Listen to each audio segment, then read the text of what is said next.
Hey, thanks for joining me. It is Dean Cardinale.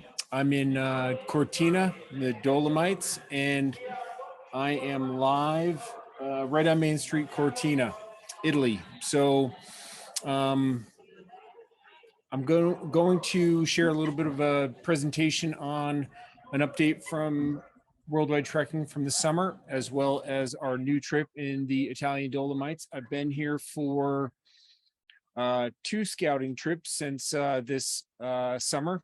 10 days I did scout, and then I was home in Utah for a few days, and then I came back and just on a 12-day scout and pre-trip. We'll be adding this new trip for 2023 summer coming right up. So what I'm gonna do is, looks like my mic's on, I'm good. I like to make sure I'm all good to go. It's recording, and we're good to go. So I'm going to share my screen here. There we go. All right. So yeah, it's been a good summer. We had a couple years of spending more time around the office, and it really did give me enough time to go over my new building and finish up the exterior and the interior. We're getting ready to put a retaining wall outside and improve our parking and our driveway and access into the building. It's very exciting. We're on Union Park Avenue, Midvale, Utah, and I'm really happy that we purchased the building and have gone right through it. On all of our trips, I think that it's important that we focus on our activity rating system when we're choosing a trip as a guest. Know that you can contact us at any time, and we can set up a Zoom call and talk about the trip that you're interested in. Easy active trip would be something like safari, sailing, a custom trip somewhere where we can focus on your activity level. A moderate trip's going to be a trip where we're hiking in consecutive days, 8 miles, 6 miles, day after day after day, but not at high altitude, and with the opportunity to adjust our trip as needed with guides and a good guide ratio each day if we need to for individuals on the trip. A strenuous trip is a trip that we're not really able to adjust. Hiking to Mount Everest Base Camp, where we need to get to the next village, and or climbing Mount Kilimanjaro, where you need to get to the next camp. And strenuous trips oftentimes take place at higher altitudes, above 14,000 feet. And then we would have what we call a supreme challenge, like Aconcagua, which is coming up. I know the newsletter went out today, or climbing in Peru, something like that.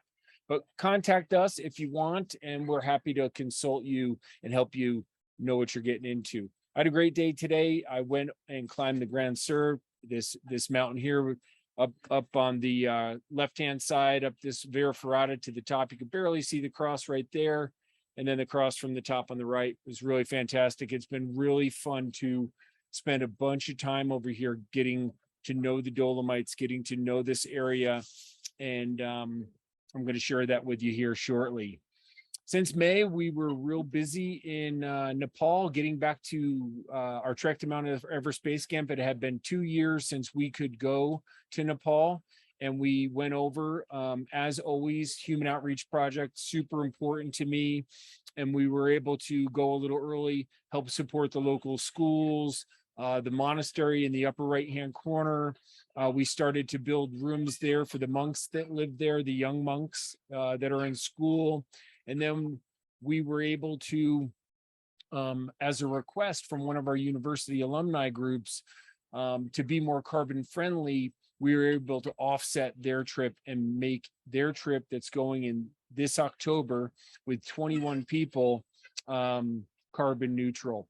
And the way that we were able to do that was by measuring the carbon use that we have on that trip, managing it and reducing it, but then offsetting it. And what we did to offset it was purchase. I went over, I found land that we could use in Caracola Village, and we bought and planted 1,000 black walnut trees to offset our carbon footprint there.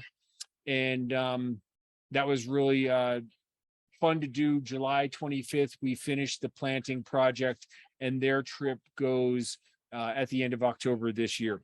So that was something new for us. We also, as we've been working on over in Farishay, Nepal, a few years ago, we built a medical clinic in Manang, Nepal, and we broke ground on a new medical clinic in Farishay, Nepal, at 14,200 feet.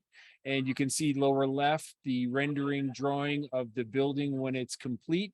And lower right is the footing and the foundation just going in. I got those pictures a couple weeks ago. So I'm looking forward to having broke ground when we were there this fall or spring, to go back in the fall and see how it's all coming together when I'm there for 2 Everest Base Camp treks in September and October into November. So we also ran trips in southern Utah. As usual, our Utah Mighty 5 National Park adventure. And it was exciting this year that we were able to add the Grand Canyon to our commercial use permit. So we now do the Utah Mighty 5, including the north rim of the Grand Canyon. So that's something that is a lot of fun for us. And our guests really can tick off 6 amazing U.S. national parks on that trip. Ran a number of Kilimanjaro climbs. I was able to climb Kilimanjaro in June, and then we had other guides lead trips on Kilimanjaro throughout the summer. Kilimanjaro is just amazing. We got all new tents this year. We got a new dining tent and all new guest tents this year, and we have a great program on Mount Kilimanjaro. I'll look forward to going back in December and January with 2 big groups to climb Kilimanjaro this winter. Kili has 2 wet and 2 dry seasons, so we can climb it June through October, and again in December and January into February as well. People usually do wildlife safari. We did a number of safaris this summer after our Kili climbs as well. We did some standalone longer safaris for families and private groups. And as always, our Human Outreach Project programs over there are flourishing. Our Kilimanjaro kids community, it was great to take this drone shot right before I left on my final day. You can see our, if you can see my pointer, the outline of our 4 acres of land here with all of the buildings inside our compound, and Kilimanjaro was out that day. So we just show the location where we are from Kilimanjaro. And the best part about it, we have 30 amazing children, and they're all in formal school, and a great team of people that works with us over there to run the day-to-day operations. We also have our school lunch programs, Makayuni, and there we started with about 750 kids that we were feeding lunch to, and now there's over 1,100 kids that are having lunch every single school day throughout the year. And I'm really happy to announce that we started another school lunch program at the Mbukui School, and that is actually in its final stages. And the kitchen has been built, the kettles are being installed, and in the next couple of weeks, we'll start serving lunch at that school to 1,000 kids that go to that school as well. So those will both be taking place. After Kilimanjaro, I spent the majority of my summer from June through August in the European Alps doing our Matterhorn to the Mont Blanc adventure. We currently have a group right now doing the Tour de Mont Blanc trek around the Mont Blanc. I did a number of these trips that start in Switzerland, go through Italy, and continue on and finish up in Chamonix, France. They're absolutely amazing. We use a lot of the lift system there to access the high alpine terrain and then do our hiking. After my scout in about 4 days, I'll be flying back over to Geneva and meeting a new group there on the 7th of September. So that's coming right up, and that'll be our last of the season, our fall trip on the Matterhorn to the Mont Blanc. We go to Zermatt, Aosta, Italy, Verbier, Switzerland, Courmayeur, Italy, and also Chamonix, France. It's really amazing. The Roman ruins and the alpine villages and the tremendous hikes that are up around the Alps. We ran 4 trips in Iceland this summer.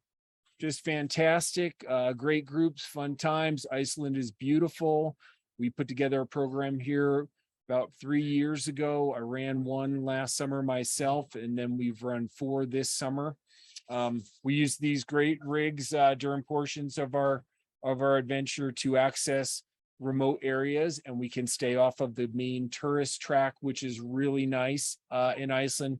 Get to some remote areas and see some real unique and fun things. Iceland is amazing, and we had a bunch of successful trips there this summer. Machu Picchu, Peru, we ran a couple trips here. We just actually finished up a camping trek. We got another camping trek coming up. This is one that we do with luxury lodges, or we can do in tented camps.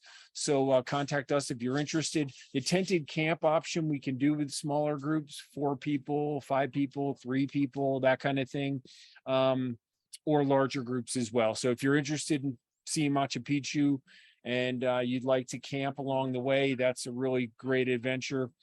And then that brings us to this new trip in the Dolomites of the Italian Alps. Like I said, I spent 10 days scouting here at the end of August. And then I've just spent the last, what will be 12 days right now, doing this scout again, and then really putting the fine touches on our trip. So I'm going to tell you a little bit about what I've come up with and what we're going to be launching here next summer. So the activity level on this one is moderate. Again, we're not at extremely high altitudes here in Cortina. I'm just over 4,000 feet. During our hikes, we're about 8,000 feet on average. It'll be a 9-day trip, 8 nights. And you can add on at the end. I'll go over it. Venice, Italy for 2 nights. Group size is typical for us, 8 to 12 people, and it's hotel-based hiking. So I'll go over how we're going to make our movement around the Dolomites. So to go through this trip in a brief, we will be flying in here where the X marks the spot into Venice, Italy. So if you look at the Alps, we have our Switzerland, Italy, France, our Matterhorn to the Mont Blanc on this side. And over in the Dolomites, we're over here on this side where we have Austria, Germany, and the north side of Italy. So we have the South Tyrol, and it's got a heavy influence, Bavarian influence here. So a lot more German, a lot more Austrian influence. And we'll go over a little bit of the reason for that. But this is a picture I took actually of one of the maps I have. When we fly into Venice, we'll land at the Marco Polo Airport, and then we're going to drive, if you can see my pointer here, up through, and we're going to start out in Covara, Italy. And Covara is the reason that we're going to move 2 nights in Covara, 2 nights in Ortizzi, and then 3 nights in Cortina, is because the road system through the mountains looks something like this. So even though we might be 15 miles away from someplace, it's like 45-minute drive. So what I spend a lot of time doing is trying to figure out how we can hike from the village and not drive too far. And then when we're going to make a move to a new village, how we can do a hike along the way. So we do a short drive in the morning, we hike, we're halfway to where we want to be that evening, and then we arrive at the village that next day. So we maximize the hiking time, we maximize the access into the different villages, but we don't spend too much time in the car on these windy roads. So we really break it up. So Covara is great. We will on this one as well be doing lift assisted hikes all along the way. Not every day, but a lot of the days. The lifts again give us access from these villages up into the high alpine terrain where we can do our hikes. We'll be stopping at a lot of refugios along the way for lunch, for coffees, for use the restrooms, that kind of thing. And they're dotted throughout. And I've done all these different hikes to figure out the best hikes for our guests as we chart our way through and around the Dolomites to these different villages. So this is looking down on Kvara as we're coming down the gondola at the end of the day after hiking the high alpine. This is the following day after hiking to the Pruz hut and then looking down the big valley there, and Wolfenstein here in the foreground, way down. So yep, then we'll continue up. This is another lift station that we take up and then do our hike from there. After 2 nights in Kvara, we'll make our way over to Ortiz,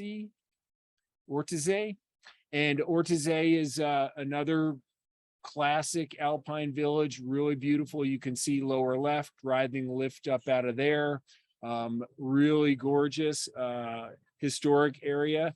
And in all these places, we are picking 4-star lodging that's right in and around the center of the pedestrian area of town. So at the end of the day, you have the opportunity to go exploring around the towns and the villages, like this great village here in Cortina, at the end of the day, before dinner and that kind of thing. The trails are amazing. It's absolutely gorgeous. It just is really great. It's about picking the right one. And I can tell you that it was hard choice on picking the different trails. I hiked a lot of different areas and scouted a lot of different things. So I do have options, which we always want on a trip like this. In case of foul weather, we can stay lower. If it's really nice out, we can go higher. We can mix it around if we want to. And I like to keep that flexibility in our trip because I'm guiding groups, and we are guiding groups of individuals. And we want to make sure that we hit the highlights for everybody that is on our trip. So after 2 nights over in Ortiz, we're going to make our way towards Kvara. We're going to do a hike along the way, and that puts us in position to come over to Cortina for 3 nights at the end here. We'll get to Cortina, and this is a really amazing old ski village, as well as the others are. Site of the 1956 Olympics and soon site of the 2026 Olympic Games, Winter Olympic Games. You can see the 1956 ski jumps. They use these into the 90s, and they'll be putting in new facilities for the 2026 Winter Olympic Games. Picture on the left is actually right from where I am now. This is the heart of Main Street of the pedestrian area of Cortina. And from there, we go to some of the classic hikes. This is the Tre Cime hike. We'll hike around the Tre Cime and stop at some alpine huts along the way. Just an amazing, like 8-mile hike through some of the most beautiful terrain I've ever seen. There's the towers there. And one of the other really interesting things of this area is the World War I ruins that are all throughout these mountains when you're hiking around. This is one of the areas up outside of Cortina that we hike through. And they have all the trench warfare that took place from 1915 to 1918 for World War I, when Italy attacked Austria, Hungary at the time, and they battled here in trench warfare, and that's where they really came up with this whole Vera Ferrata. The Vera Ferrata, it was the iron rope that was able to get troops around these rugged mountains, and these rugged mountains as a barrier that they fought through. So we do see the trenches. We do see a lot of this stuff along the way. We stop at a museum up outside of town after one of our hikes to see a lot of the historic World War I history. Hike up to a beautiful lake outside of town here as well. A lot of cows throughout the Dolomites, munching on that beautiful meadow grass, and a lot of chapels, a lot of refugios, and a lot of just absolutely gorgeous mountain terrain. You know, these mountains actually look like works of art, each and every one of them, and they're all different. There's multiple different national parks. There's multiple different mountain ranges, And we base ourselves again out of Hovara, Vertese, and then Cortina. 2 nights, 2 nights, and 3 nights is the plan. And then after a day of hiking on the final day, on our final hiking day, we'll make our way down to Treviso. And Treviso is um, village that's just outside of Venice, and it's said to be the gateway of Venice. It is full of canals as well. We'll spend our final night there, and then we'll finish up that final night. So again, it's a hotel-based hiking trip. The activity level is going to be moderate. We can always push that a little for certain people. We can always pull that back a little bit for people that don't want to go quite so hard. 9 days, 8 nights. We'll arrive in Venice, Italy, and depart from Venice Airport. Well, there is the opportunity for our guests to add on 2 nights at the end in Venice, since we are right there. I had decided that I didn't want to go into Venice as part of the main trip, just because I wanted to be able to spend sufficient times on our 9 days hiking. There is so much to explore here. I wanted to make sure that I had the time to do it. And I thought that Venice would be better to arrange people's transportation, hotels, a half-day city tour, and then they can explore on their own and do some of the highlight things that they want to do, if they choose to add that on at the end. So that's our Dolomites trip, new for 2023, coming up this summer. Contact us for dates. If we do have interest, we'd add a trip in later in September. I will soon be going to Everest Base Camp with 2 groups through October and into November coming right up.